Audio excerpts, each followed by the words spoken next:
अस्सलामुअलैकुम दोस्तों, ईरान रुकने का नाम नहीं ले रहा है। अमेरिका की एम्बेसी जो कि रियाद के अंदर मौजूद है उसके ऊपर ये हमला कर दिया है। आपसे ये सवाल है, क्या ये आपको माइनर हादसा लग रहा? सऊदी वाले तो ये बोल रहे, लेकिन अब हुआ क्या ये सुनिए आप। यूएस की एम्बेसी जो कि रियाद के अंदर मौजूद है, वहाँ पे देखिए 2 सस्पेक्टेड ईरान के ड्रोन्स आते हैं और अटैक कर देते हैं।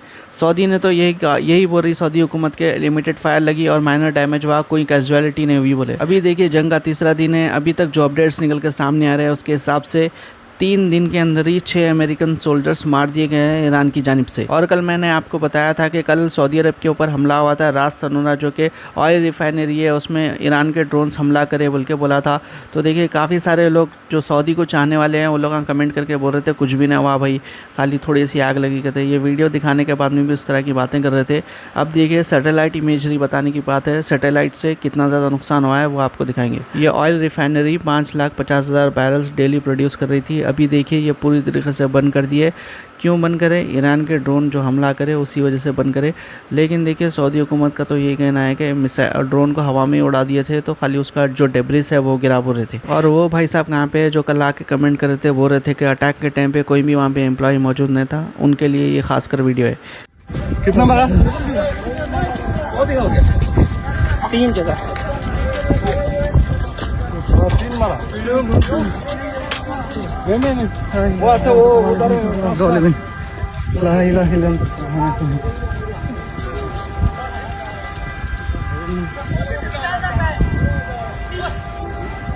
कल वो अटैक हुआ, आज ये अटैक हुआ सऊदी के ऊपर। सऊदी के जो डिफेंस सिस्टम है कहीं ना कहीं ईरान के ड्रोन्स और मिसाइल्स को रोकने में थोड़ा सा पीछे हट रहा है, ऐसा लग रहा है। और हमेशा हम एक्यूरेट इन्फॉर्मेशन देने की कोशिश करते हैं। तो जो लोग अभी तक चैनल को सब्सक्राइब नहीं करें उनसे गुजारिश है चैनल को सब्सक्राइब करके रखें ताकि लेटेस्ट अपडेट्स आप मिस ना कर दें। बहुत सारे लोग फेक न्यूज़ फैला रहे हैं। इवन नेतन्याहू को लेकर कल फेक न्यूज़ चला दिया और बोल रहे कि मर गया बोल रहे। नेतन्याहू जिंदा है, नेतन्याहू कुछ भी नहीं हुआ। ये देखिए 3 मार्च 2026 का ये आज का इंटरव्यू है इसका। We're fighting here the bad guys. We're the good guys. हम अच्छे लोग हैं, हम तो बुरे लोगों से लड़े करते। कौन बुरे? ये बात वो भी नेतन्याहू। ईरान के साथ जो जंग शुरू हुई है इससे मुतालिक देखिए जो सलफ़ी उलमा इकराम है उनसे भी लोग सवाल करना स्टार्ट कर चुके हैं। अभी देखिए एक आलिम साहब जो कि सऊदी को सपोर्ट करते हैं, इनसे भी सवाल कर लिए, क्या कहना है इनका, थोड़ा सा बयान सुनाते हैं। जो इसराइल और अमेरिका ने ईरान पर हमला किया और वहाँ के सदर को कत्ल कर दिया, इस सिलसिले में क्या उसको शहीद कहा जाएगा? आप इस हमले को क्या समझते हैं? वाह, आ गया भाई ने सवाल किया। अभी जो हालात चल रहे हैं ईरान के कि वहाँ के सदर को मार डाला गया और जो हो रहा है पूरे मुल्क के अंदर, इस सिलसिले में तो मैं ये कहूँगा कि खामोशी बेहतर है, इसलिए कि ये बहुत बड़ा फितना है। और जैसा कि मैंने बताया कि ये फितने की आग लगाई गई है मुसलमानों को पीटने के लिए। और ये सारी साजिशें जो यहूदो नसारा हैं या उनके अपने जो औलाद हैं, पिट्टू हैं, जायज़ औलाद जिनको यहूदियों ने पैदा किया है, जिन्होंने हज़रत हसन को शहीद किया, अल्लाह इनके मकर व फरेब से इस्लाम को और मुसलमानों की हिफाज़त फरमाए।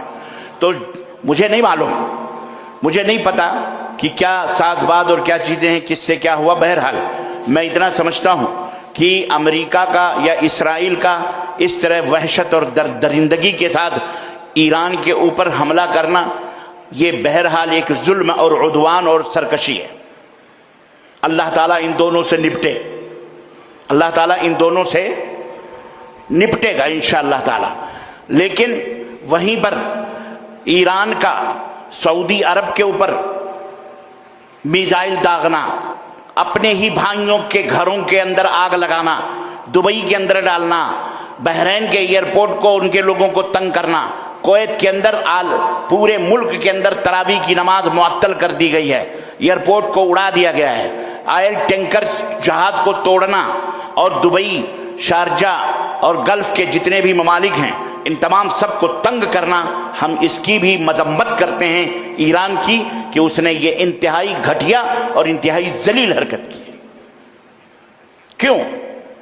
अगर तुम ये कहते हो कि हमने अमरीकी ठिकानों पर जनाब अली उनको बर्बाद करने के लिए, हमने उनके ऊपर बदला लेने के लिए वहाँ हमने हमला किया है, यहूदियों के जो अमरीका से बदला लिया है, तो तुम्हारे यहाँ अस्फहान या उसके कुर्बोजवार में जो हजार यहूदियों की बस्तियां हैं वहां बदला क्यों नहीं लेते? तुमने बसाए हुए हैं, तुम्हारे पार्लियामेंट में कई यहूदी मेंबर ऑफ पार्लियामेंट हैं, क्यों नहीं उनसे बदला लेते?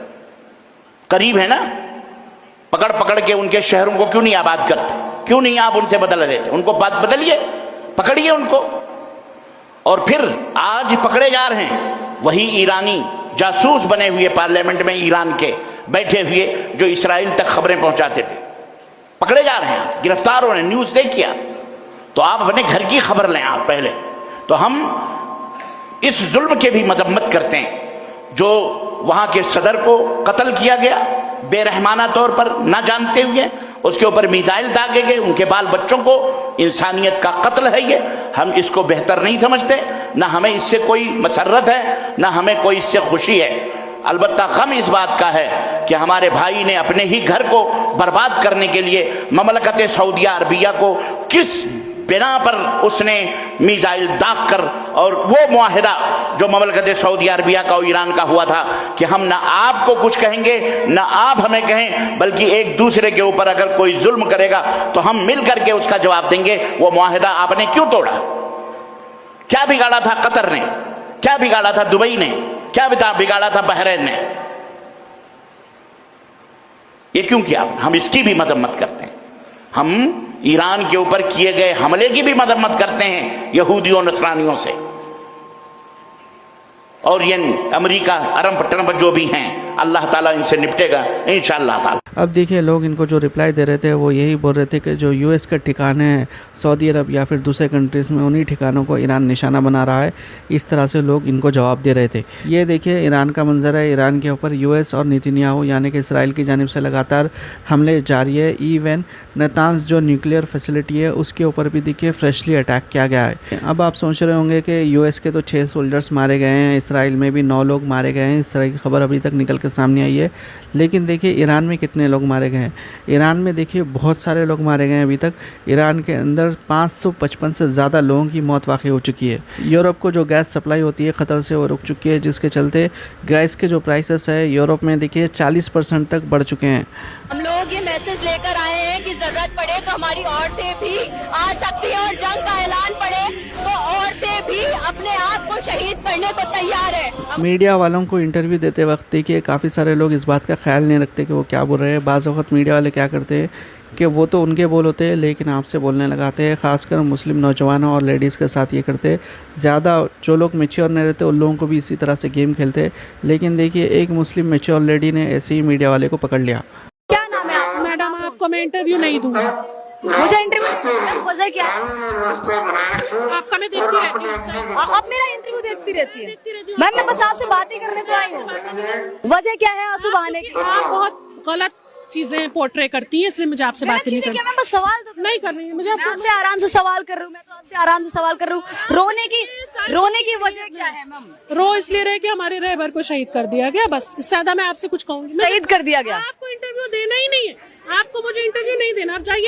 मैम आप यहाँ पे तो मैम प्रोटेस्ट करने आई ना, यहाँ पे बात रखने आई है। मैम बात रखने आई, बस आपसे सवाल ही तो कर रहे हैं। मेरी मर्जी। हाँ मेरी मर्जी। भड़काऊ बयान से दंगा फसाद भी हो सकता है। इसके चलते देखिए होम मिनिस्ट्री की जानिब से ये कहा गया है कि जो भी स्टेट गवर्नमेंट है वो देखिए प्रो ईरान रेडिकल जितने भी प्रीचर्स हैं उनके ऊपर नज़र रखे। तो देखिए इसके ऊपर बैरिस्टर ओवैसी नाराज़ होते हुए नजर आए। बैरिस्टर ओवैसी ने कहा कि ये एडवाइजरी मोदी गवर्नमेंट के डबल स्टैंडर्ड्स को एक्सपोज करती है। साथ ही में उन्होंने कहा कि एक बाबा जो रिसेंटली बेल कंडीशंस को रिपीटेडली वायलेट करता है, मुसलमानों के खिलाफ बयान देता है। पूरा ट्वीट आप यहाँ पे स्क्रीन पे पढ़ ले सकते हैं। यहाँ पे बैरिस्टर ओवैसी का कहना है कि जो लोग मुसलमानों के खिलाफ बयान देते हैं उनके खिलाफ तो कोई एडवाइजरी जारी नहीं होती।